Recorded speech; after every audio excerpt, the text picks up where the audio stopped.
Hello, my dear students. Welcome to our new YouTube channel and this is my first video. तो कैसे हैं आप सब लोग। स्वागत है आपका अपने YouTube चैनल पर। और आज की जो क्लास है आप जैसा कि देख रहे हैं स्क्रीन पर, पार्ट ऑफ स्पीच से रिलेटेड है। बोर्ड एग्ज़ाम आने वाले हैं और आपकी बेहतर तैयारी और बेहतर रिवीजन के लिए ये सारे टॉपिक्स आपको एक एक करके रिवीजन कराने के लिए हम लाए हुए हैं। तो शुरू करते हैं आज का पहला टॉपिक, जिसका नाम है पार्ट ऑफ स्पीच। आप जानते हैं इस वीडियो में क्या होते हैं पार्ट ऑफ स्पीच, कितने प्रकार के होते हैं और उनके क्या क्या उदाहरण हैं, और उन उदाहरणों में नाउन, प्रोनाउन, एडजेक्टिव, एडवर्ब सबके विषय में ढंग से जानते हैं। तो शुरू करते हैं आज का वीडियो। और वीडियो शुरू करने से पहले आप हमारे वीडियो पे आप पहली बार हैं तो उसके सब्सक्राइब कर लीजिए, शेयर भी कर दीजिए, जिससे हम बराबर नोटिफिकेशंस आपके पास आती भी रहेंगी और नए से नए वीडियो आपको मिलते रहेंगे। तो जैसा कि आप सब जानते हैं, हमें स्क्रीन पे भी दिखाई पड़ रहा है, इसका टॉपिक है पार्ट ऑफ स्पीच। तो जानते हैं आखिरकार क्या होता है पार्ट ऑफ स्पीच। तो देखा जाए तो पार्ट ऑफ स्पीच को हिंदी में शब्द भेद या भाषा के भेद कहते हैं। पार्ट्स ऑफ स्पीच का प्रयोग अलग अलग तरह के वाक्यों को बोलने और लिखने में किया जाता है। जब किसी व्यक्ति को अपने विचार या अपनी बात किसी दूसरे व्यक्ति को बतानी हो या लिखकर पहुंचानी हो तो उसे पार्ट ऑफ स्पीच का ही प्रयोग करना पड़ता है। तो आप जान गए होंगे कि पार्ट ऑफ स्पीच, जिसका हिंदी अर्थ है भाषा के भाग या भेद। जब भी किसी व्यक्ति को अपनी बात बतानी होती है दूसरे को, तो वो लिखकर या बोलकर उस बात को प्रदर्शित करता है, तो इसी को हम कहते हैं पार्ट ऑफ स्पीच। आज जानते हैं कि पार्ट ऑफ स्पीच की परिभाषा इंग्लिश में क्या है। तो देखते हैं, in part of speech words are divided into 8 types. Using these 8 types a word properly to form a complete sentence known as parts of speech। अगर बात करें पार्ट ऑफ स्पीच की इंग्लिश परिभाषा की, तो उसे हम ट्रांसलेट कर देते हैं हिंदी में, जिससे आपको समझने में आसानी हो। तो पार्ट ऑफ स्पीच में वर्ड्स, जो शब्द हैं, वो 8 प्रकार से डिवाइड किए गए हैं, जिसमें using these 8 types of words properly to form a complete sentence. और इन्हीं 8 प्रकार को प्रयोग करके हम एक कंप्लीट सेंटेंस का निर्माण करते हैं, और इसी चीज़ को हम पार्ट ऑफ स्पीच के रूप में जानते हैं। तो जानते हैं पार्ट ऑफ स्पीच के प्रकार कितने हैं। तो अभी हमने पढ़ा कि वहाँ पे 8 प्रकार के पार्ट ऑफ स्पीच होते हैं और उन सब के नाम यहाँ पर दिए हुए हैं। तो सबसे पहला है नाउन, जिसको हिंदी में कहते हैं संज्ञा। प्रोनाउन, जिसको कहते हैं सर्वनाम। एडजेक्टिव, जिसको विशेषण कहा जाता है। वर्ब, क्रिया को। एडवर्ब, क्रिया विशेषण को। प्रीपोजिशन, संबंध सूचक अव्यय को। कंजक्शन, समुच्चय बोधक को। और इंटरजेक्शन, विस्मयादि बोधक को कहा जाता है। तो आपने इस माध्यम से देखा कि पार्ट ऑफ स्पीच 8 प्रकार के हैं, किसको क्या कहते हैं और कौन कौन से वो 8 प्रकार के पार्ट ऑफ स्पीच आपके सामने सारे लिखे हुए हैं। ठीक है, तो पार्ट ऑफ स्पीच के कुछ उदाहरण हैं, पहले उनको देखते हैं, फिर उनके विषय में डिटेल से जानते हैं। तो सबसे पहले नाउन टॉपिक था। नाउन में लिखा हुआ है Ram is a good boy. तो राम यहाँ पर नाउन है। दूसरा आता है टॉपिक प्रोनाउन, जिसमें ही इज माई फ्रेंड। यहाँ पर राम था, राम इज ए नाउन है, बट यहाँ पर नाम नहीं है, यहाँ पे ही एक प्रोनाउन है। और तीसरा है एडजेक्टिव, जो नाउन और प्रोनाउन की विशेषता बताता है। Virat is a good batsman, तो गुड इज एन एडजेक्टिव। तीसरा एग्जाम्पल आता है आपका वर्ब से। वर्ब मतलब क्रिया, क्रिया मतलब जो काम किया जा रहा हो। The bus goes quickly, goes मतलब जाती है या चलती है। एग्जाम्पल आप एडवर्ब देखें तो this flower is very beautiful. अभी एडजेक्टिव आपने देखा, ये नाउन और प्रोनाउन की विशेषता बताते हैं, बट वर्ब की विशेषता जो बताते हैं उन्हीं को कहते हैं हम एडवर्ब।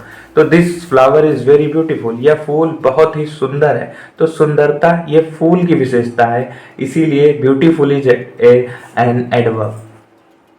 एग्जाम्पल आप प्रीपोजिशन देखा जाए तो pen is placed on the table. तो प्रीपोजिशन से पता चलता है कि वो चीज कहाँ पर स्थित है। तो on is a preposition in this sentence.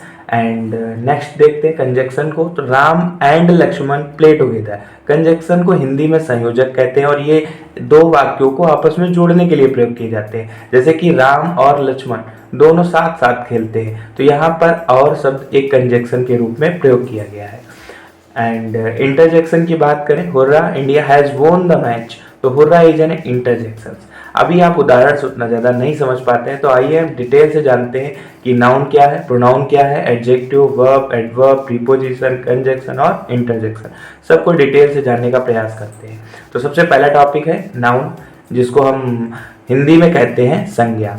तो नाउन किसे कहते हैं, आप सब भी जानते होंगे कि किसी भी स्थान, पक्षी, व्यक्ति, वस्तु, जानवर आदि के नाम को ही हम संज्ञा कहते हैं।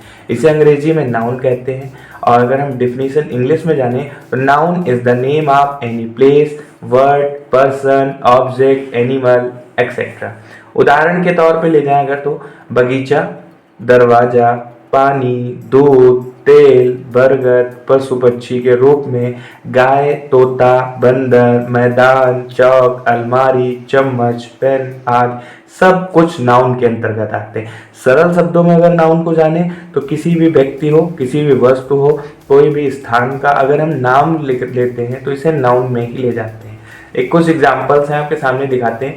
The cat killed the rat, the cat killed the rat, तो हमने जैसे इसको पढ़ा कि बिल्ली ने चूहे को मारा, तो यहाँ पर कैट लिखा हुआ है। अभी आपने पढ़ा किसी भी गाय, तोता, बंदर, यहाँ पे बिल्ली है, तो ये नाउन का एग्जाम्पल हो गया। He is a good boy, boy noun है। Delhi is a big city, Delhi noun है। The servant broke the glass, servant noun है। दिस इज माई पेन, तो पेन नाउन है। तो पार्ट ऑफ स्पीच में अगर देखा जाए तो नाउन सबसे पहला भाग है और सबसे अधिक महत्व भी नाउन का दिया गया है। नेक्स्ट टॉपिक की ओर अगर बढ़े तो वो टॉपिक है आपका प्रोनाउन। प्रोनाउन मीन्स सर्वनाम। अगर डिफिनीशन हिंदी में जाने प्रोनाउन की तो सर्वनाम वह शब्द है जो संज्ञा के स्थान पर सामान्यतः संज्ञा की पुनरावृत्ति से बचने के लिए प्रयोग किया जाता है, जैसे वह, तुम, यह आदि। अगर हम अपने शब्दों में जाने तो हम कोई भी चीज़ लिखते हैं, जैसे मान लेते हैं किसी का नाम राम है तो राम घर जाता है, फिर हम अगली लाइन में बोलें कि राम गाना गाता है, फिर हम अगली लाइन में बोलें राम घर में ही रहता है, और अगली बार बार अगर हम राम राम शब्द यूज करते हैं तो वो थोड़ा सा ऑड लगता है, खराब लगता है। तो उसको बार बार पुनरावृत्ति से अगर हमको बचना है तो हमको नाउन की जगह पर सर्वनाम का प्रयोग करना पड़ता है। अगर उसकी डेफिनेशन हम इंग्लिश में देखें तो a pronoun is a word that is generally used in place of a noun to avoid repetition of a noun, जैसे कि he, she, you, this etcetera. अगर जैसे कि अभी हमने कहा कि राम घर जाता है, एक बार हमने राम शब्द यूज किया कि राम घर जाता है, राम वहाँ पर रहता है, ये हम बार बार राम राम शब्द लेते हैं तो थोड़ा सा खराब लगता है। तो इस रिपीटेशन से बचने के लिए हम सर्वनाम का प्रयोग करते हैं, एक बार उसी शब्द को यूज करते हैं, जैसे कि राम घर जाता है, वह वहीं पर रहता है, वह वहाँ पर पढ़ता है, तो वह शब्द, तुम शब्द, हम शब्द, ये सब चीज़ें प्रोनाउन की ही पहचान है। जैसे कि नीचे लिखा हुआ है प्रोनाउन की पहचान, मैं, तुम, वह, उसे, उसका, उनका, तुम्हारा, हमारा, मेरे, आप, अपने, हम, वे, स्वयं इत्यादि, ये सब प्रोनाउन की ही पहचान है। इंग्लिश में मैं को आई, माई को मेरा, माई सेल्फ स्वयं, और यू, योर, योरसेल्फ, वी, अवर, दे, जितने भी आप एग्जाम्पल स्क्रीन पे देख रहे हैं सभी प्रोनाउन हैं, जो कि बेसिकली यूज करे जाए नाउन की जगह पर, उन्हीं को ही हम सर्वनाम कहते हैं। एग्जाम्पल अगर देखें प्रोनाउन के तो सबसे पहला है Madan is upset because he is ill. यहाँ पर मदन शब्द नाउन है। अभी जैसा कि हमने पीछे देखा, किसी भी व्यक्ति का नाम हो, वस्तु का नाम हो, स्थान का नाम हो, सब नाउन की कैटेगरी में आते हैं। बट उसकी जगह पर अगर हम और कोई वर्ड उसको पहचानने के लिए लगाते हैं तो उसी को हम सर्वनाम कहते हैं। जैसे कि मदन इज एब्सेंट बिकॉज, अगर यहाँ पे बार बार हम मदन मदन लेते तो यहाँ प्रोनाउन का यूज नहीं होता, यहाँ पर ही हमने लिखा है, इसलिए कौन सी चीज हो गई, प्रोनाउन हो गई। दे आर प्लेइंग क्रिकेट, दे शब्द इस पे प्रोनाउन है। ही इज अ गुड बॉय, यहाँ पर ही शब्द एक प्रोनाउन है। They are playing kho kho, they word pronoun है। You are a clever man, you means तुम, ये भी एक प्रोनाउन है। तो आपको समझ में आ गया होगा कि प्रोनाउन संज्ञा के स्थान पर प्रयोग किए जाते हैं और उनके एग्जाम्पल्स भी आपके सामने लिखे हुए हैं। बढ़ते हैं नेक्स्ट टॉपिक की ओर, और अपना नेक्स्ट टॉपिक है एडजेक्टिव, विशेषण। अगर इसकी परिभाषा जाने तो हम तो डेफिनेशन अगर हम हिंदी में जानते हैं तो विशेषण विशेषता बताने वाले शब्दों को कहा जाता है। विशेषण वह शब्द हैं जो संज्ञा या सर्वनाम, नाउन और प्रोनाउन की विशेषता का वर्णन करता है। या संज्ञा या सर्वनाम के अतिरिक्त विशेषता को संदर्भित करता है, जैसे सुखी, बहादुर, गरीब आदि। अभी हम इसके एग्जाम्पल नीचे पढ़ेंगे, तब हमको एडजेक्टिव ज़्यादा अच्छे ढंग से समझ में आ जाएगा। कि वैसे तो देखा जाए जो संज्ञा की या सर्वनाम की, किसी व्यक्ति, वस्तु या स्थान का नाम या उसकी जगह पर प्रयोग किए जाने वाले शब्दों की अगर विशेषता बताएं तो उसको ही हम एडजेक्टिव कहते हैं और हिंदी में विशेषण कहते हैं। Definition of adjective in English: an adjective is a word that describes the characteristics of a noun or pronoun or refers to an additional characteristics of a noun or pronoun। जैसे कि अभी सुखी हमने हिंदी में पढ़ा ऊपर, उसी को इंग्लिश में हैप्पी, बहादुर को ब्रेव, गरीब को पुअर। एक एग्जांपल देखते हैं पहले। Kapil has a white car. Kapil रखता है या कपिल के पास है व्हाइट कार, सफेद कार। तो कार की यहाँ पर विशेषता बताई गई कि कार किस रंग की है, व्हाइट कलर की, इसीलिए हमको एडजेक्टिव समझ में आ रहा है कि संज्ञा या सर्वनाम की जो विशेषता है, कार है और कार किस कलर की है, सफेद रंग की है, ये उसकी कार की विशेषता है। तो इसीलिए हमको एडजेक्टिव फाइंड आउट करना था, इसमें व्हाइट वर्ड ही एडजेक्टिव है। नेक्स्ट एग्जाम्पल देखते हैं। He is a brave boy. वह एक बहादुर लड़का है। तो लड़का और उसकी विशेषता है बहादुर है, यहाँ पर ब्रेव शब्द एडजेक्टिव है। Then the tall man played well. लंबा आदमी अच्छा से खेला, यानी उस लंबे आदमी ने अच्छा खेला। तो टाल शब्द जो है वो एडजेक्टिव है, लंबा होना उसकी विशेषता है। अभी दो और क्वेश्चन उसके नीचे लिखे हुए हैं। There are 30 boys in this class. India is a big country. ये आप लोग कमेंट में जरा बताइए कि there are 30 boys in this class, इसमें कौन सा वर्ड एडजेक्टिव है, and India is a big country, ये भी बताइए कि इसमें कौन सा वर्ड एडजेक्टिव है। पढ़ते हैं अपने नेक्स्ट टॉपिक की ओर, जिसका नाम है वर्ब, और हिंदी में बोले तो क्रिया। वैसे समझने के तौर पर जो हम काम करते हैं वो सब क्रिया के रूप में ही आता है। जैसे definition of verb in Hindi, Hindi में क्रिया की विशेषता परिभाषा देखते हैं। क्रिया वह शब्द है जो संज्ञा के बारे में कुछ काम करता है या संज्ञा के द्वारा कुछ क्रिया व्यक्त करता है। संज्ञा अभी पढ़ चुके हैं आप नाउन को। नाउन में कोई भी व्यक्ति है, वस्तु है, स्थान है, उसके द्वारा अगर कोई काम किया जा रहा है तो वो सब क्रिया के रूप में ही आता है। जैसे कि दौड़ना, कूदना, पढ़ना आदि। अगर डिफिनीशन इंग्लिश में जानते हैं वर्ब की, तो a verb is a word that acts about a noun और expresses some actions through a noun. For example, यानी वही एग्जांपल्स हैं running, jumping, reading.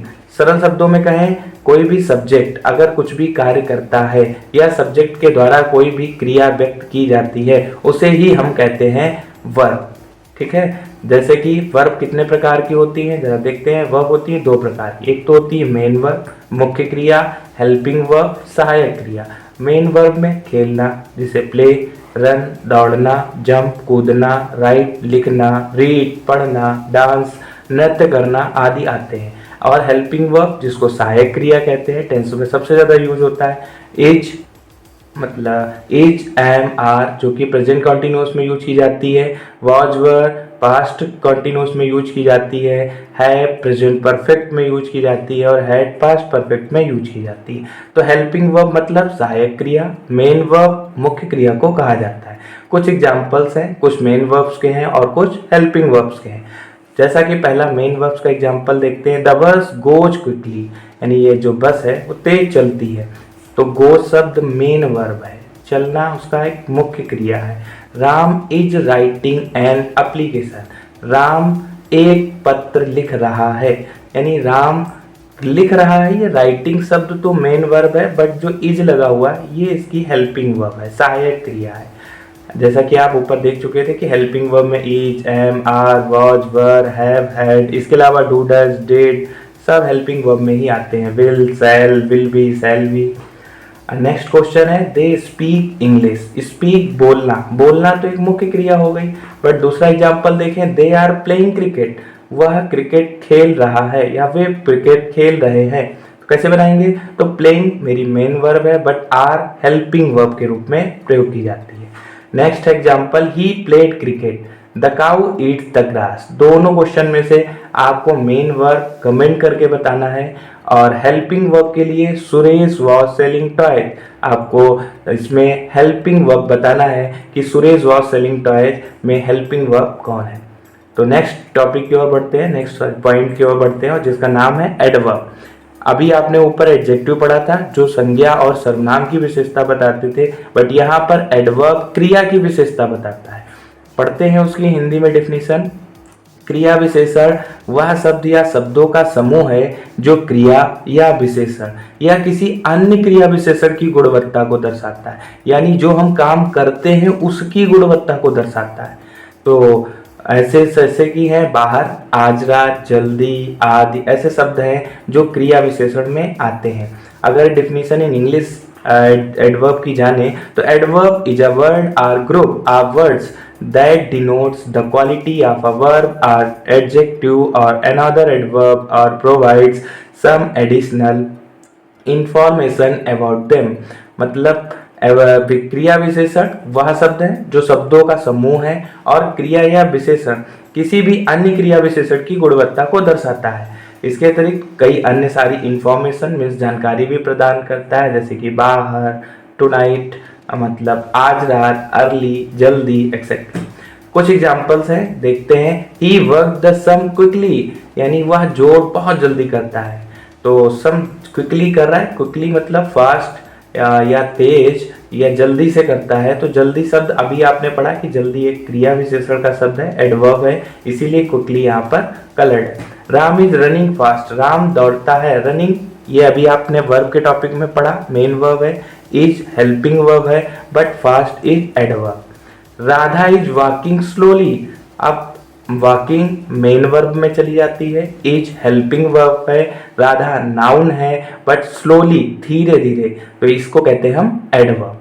He doesn't do the job well, he means pronoun में चला जाएगा, does not helping verb में जाता है डज, और डू मेन वर्ब है, the job well, well adverb में आता है। This flower is very beautiful, आपको इस पे बताना है कमेंट करके कि एडवर्ब दिए गए सेंटेंस में कौन है। ओके, पढ़ते हैं अगले टॉपिक की ओर। और प्रीपोजिशन संबंध सूचक अव्यय 6 नंबर पे आता है। इसकी अगर डेफिनेशन हिंदी में जाने तो पूर्व सर्ग एक ऐसा शब्द है जो संज्ञा या सर्वनाम के साथ प्रयोग किया जाता है। पूर्व सर्ग एक ऐसा शब्द है जो संज्ञा या सर्वनाम के साथ प्रयोग किया जाता है। यह उस संज्ञा या सर्वनाम के संबंध को किसी अन्य संज्ञा या सर्वनाम से व्यक्त करता है, जैसे कि पर, मैं, लेकिन आदि। वैसे परिभाषा पढ़ने में आपको थोड़ी कठिन लग रही होगी, एग्जाम्पल देखते ही आपको ढंग से समझ में आएगा। प्रीपोजिशन उस संज्ञा या सर्वनाम की किसी भी बात से अपनी संबंध को दर्शाता है कि कैसा उससे साथ रिलेशन है उसका। और अगर इसकी डेफिनेशन इंग्लिश में जाने तो preposition is a word that is used with a noun और pronoun, it expresses the relation of that noun और pronoun to some other noun और प्रोनाउन। जैसे कि एग्जाम्पल में इन मीन्स में, ऑन मीन्स पर, एट भी पर के लिए लगाया जाता है, बट मीन्स लेकिन। ये एग्जाम्पल हैं कुछ प्रीपोजिशन के। और प्रीपोजिशन के कुछ एग्जाम्पल सेंटेंस के द्वारा देखते हैं। There is a parrot in the garden, parrot in the garden अभी आपने पढ़ा, इन शब्द प्रीपोजिशन है, इसमें इन शब्द ही कलर्ड है। Market is near to my home, आपको इसका एग्जाम्पल जो दिया गया है इसमें प्रीपोजिशन ढूंढना है और कमेंट भी करना है। नेक्स्ट क्वेश्चन भी आपके लिए ही है, the girl is fond of song, यहाँ पर भी आपको बताना है कि प्रीपोजिशन कौन सा है।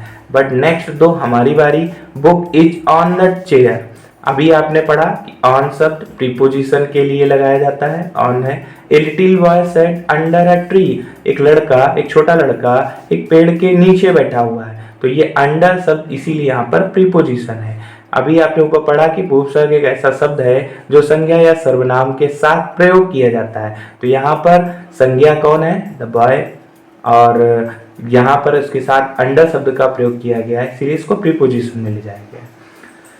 नेक्स्ट टॉपिक है कंजक्शन, जिसको हिंदी में कहते हैं संयोजक, अपने शब्दों में कहें तो जोड़ने वाला संयोजक कहलाता है। तो डेफिनेशन देखते हैं हिंदी में, वे शब्द जो दो वाक्यों या वाक्यों के भाग को आपस में मिला दें, या मिलाने का कार्य करते हैं, उन्हीं को हम हिंदी में संयोजक कहते हैं। कंजक्शन वह शब्द है जो दो शब्द या दो वाक्यों को आपस में जोड़ता है, जैसे और, लेकिन, या आदि। अभी हम आपको एक एग्जांपल अपने पास से बताते हैं, जैसे कि राम खाना खाता है, दूसरा वाक्य बनता है कि श्याम खाना खाता है। तो हम दोनों वाक्य को अलग अलग ना लिखकर जोड़ देते हैं कि राम और श्याम खाना खाते हैं। तो आपको समझ में आ गया होगा कि कंजक्शन दो वाक्यों को आपस में जोड़ने के लिए ही बने हुए हैं। तो इनकी डेफिनेशन हम इंग्लिश में जानते हैं, those words which act to join two sentences or part of sentences are called conjunctions. Conjunctions is the word that connects two words or sentences. आपको पूरी परिभाषा ढंग से समझ में आ रही होगी कि कंजक्शन वही शब्द है दो या तो दो शब्द या दो वाक्यों को आपस में जोड़ते हैं। इसके एग्जाम्पल हैं एंड, बट, और। इन्हीं से हम पहचान करते हैं कंजक्शन की। देखते हैं examples, Ram and Shyam play together. Ram और श्याम साथ साथ खेलते हैं। यहाँ पर एंड शब्द कंजक्शन क्यों है? क्योंकि राम और श्याम दोनों के बीच में राम खेलते हैं और श्याम खेलते हैं, इसलिए वहां पर एंड शब्द जोड़ा गया कि राम और श्याम खेलते हैं साथ साथ। Rama and Hari are friends, and शब्द कंजक्शन के रूप में। Either you can see black dress और ब्लू ड्रेस, यहाँ पर और शब्द लगा है, अथवा दो चीजें दी गई हैं, दो शब्द दिए गए हैं, ब्लैक ड्रेस और ब्लू ड्रेस, काली पोशाक और नीली पोशाक। तो आप देख रहे हैं इन दोनों में से हम जानते हैं कि दो शब्दों को आपस में जोड़ने के लिए किसका प्रयोग किया गया है? और का, इसीलिए और यहाँ पर कंजक्शन है। दो नेक्स्ट क्वेश्चन आपके लिए हैं जो जिसका आंसर आपको कमेंट में देना है, और कमेंट में आंसर देना बिल्कुल मत भूलें। Mohan run fast but he missed the train. यहाँ पर आपको बताना है कि दिए गए सेंटेंस में कौन सा भाग कंजक्शन के रूप में या कौन सा वर्ड कंजक्शन के रूप में प्रयोग किया गया है। नेक्स्ट क्वेश्चन है, not only you are responsible but everyone also, यानी यहाँ पर आप ही नहीं लेकिन सभी लोग रिस्पॉन्सिबल हैं। तो देखते हैं यहाँ पर भी आपको ही बताना है। हम देखेंगे कि आप कैसा कमेंट करते हैं, क्या कमेंट करते हैं, और आप कंजक्शन में भी बताएं कि यहाँ पर कौन सा वर्ड कंजक्शन के रूप में प्रयोग है। और बढ़ते हैं अपने 8वें पार्ट की ओर, जिसका नाम है इंटरजेक्शन। विस्मयादिबोधक, विस्मय, आश्चर्य, चकित हो जाना, ये सब कुछ इंटरजेक्शन के अंतर्गत आते हैं। देखते हैं इसकी डेफिनेशन, अचानक खुशी हो या दुख हो आदि के कारण जो उत्पन्न करते हैं, उन्हीं भावनाओं को हम व्यक्त करने के लिए इंटरजेक्शंस का प्रयोग करते हैं, और इनके बाद में हम एक विस्मयादिबोधक चिन्ह जरूर लगाते हैं। जैसे कि वाह, आप देख रहे हैं विस्मयादिबोधक चिन्ह लगा हुआ है, मदद, इसके बाद भी, ओह, इसके बाद भी। तो आप देख रहे हैं कि विस्मयादिबोधक यानी इंटरजेक्शन के जितने वर्ड हैं उसके बाद आपको ये इंटरजेक्शन का एक साइन है जो कि विस्मयादिबोधक चिन्ह कहलाता है, उसको जरूर लगाना है। Definition of interjection in English, interjection is used to express sudden feelings और emotions arising out of sudden joy और sorrow etc। अभी आपने पढ़ा अचानक से खुशी हो या दुख हो, उन सब को उत्पन्न करने के जो कारण हैं या भावनाएं हैं, उनको हम जिन शब्दों के द्वारा प्रकट करते हैं उन्हीं को कहते हैं इंटरजेक्शन। एग्जाम्पल में है वाओ, जिसे वाह कहते हैं, हेल्प, मदद को ओह ही कहता है। कुछ एग्जाम्पल्स इंटरजेक्शंस के देखते हैं। ओह व्हाट हैपेंड, यहाँ पर अभी आपने पढ़ा कि ओ शब्द इंटरजेक्शन के लिए प्रयोग किया जाता है, इसीलिए ओ शब्द यहाँ पर इंटरजेक्शन है। Hurrah we have won the match, यहाँ पर खुशी जाहिर करी जा रही है कि हमने मैच जीत लिया है, तो यहाँ पर हुर्रा शब्द ही आपका इंटरजेक्शन है। एलास, दुख प्रकट करने के लिए लगाया जाता है। सी इज डेड, यानी वह मर गई है या मर गई है, वहाँ पर एलास लगाया जाता है, इसकी मृत्यु हो गई है, यहाँ पर इंटरजेक्शन शब्द है एलास। तो आशा करते हैं आपको पूरा का पूरा वीडियो समझ में आया होगा। जहाँ पर भी ना समझ में आया हो कमेंट जरूर करें, और जो भी क्वेश्चन आपको कमेंट करने के लिए छोड़े गए हैं उनको कमेंट करके बताना ना भूलें। थैंक यू, मिलते हैं अपने नेक्स्ट टॉपिक पे। और हाँ, कमेंट में ये भी जरूर बताएं कि नेक्स्ट टॉपिक का वीडियो या किस टॉपिक पर वीडियो बनना चाहिए। ठीक है, तब तक के लिए टाटा बाय बाय।